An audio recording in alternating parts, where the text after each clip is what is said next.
اور پیارے آقا کیسے شفیق ہیں. قیامت کی مشکلیں بہت ساری ہیں. بڑی مشکل پتہ کیا ہے؟ زمین تانبے کی اور شدت کی گرمی. ہم امیجن بھی نہیں کر سکتے گرمی کتنی ہوگی. گجرانوالہ کی گرمی میں 10 منٹ روڈ پہ کھڑے نہیں رہ سکتے. اس دن قیامت کی گرمی میں ننگے پیر 50,000 سال کا دن کیسے گزرے گا وہ دن؟ کدھر جائیں گے؟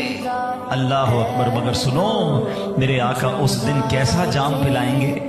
ہائے ہائے ہائے. جمعے کے خطبے میں سنتے ہو نا. اب مثال کے طور پہ گرمی میں کھڑے ہوں, کوئی بندہ لا کے ایک گلاس پانی پلا دے. پانی پی کے تھوڑی بعد پھر پانی چاہیے گا, پھر پانی چاہیے بھائی. دوسرا گلاس پی لو گے 5-10 منٹ بعد پھر پانی چاہیے. تو اس قیامت کی گرمی میں کتنا پانی چاہیے گا؟ اتنی پیاس نہیں. سبحان اللہ. وہ جمعے کے خطبے میں کیا الفاظ سنتے ہیں؟ شربتن ہنیئتم مریئا لا نظمع بعدہ ابدا. کہ ایک ایسا شربت اللہ نے عطا فرمایا میرے حبیب علیہ السلام کو کہ جو جام کوثر پی لے گا اس کو پھر کبھی پیاس ہی نہیں لگے.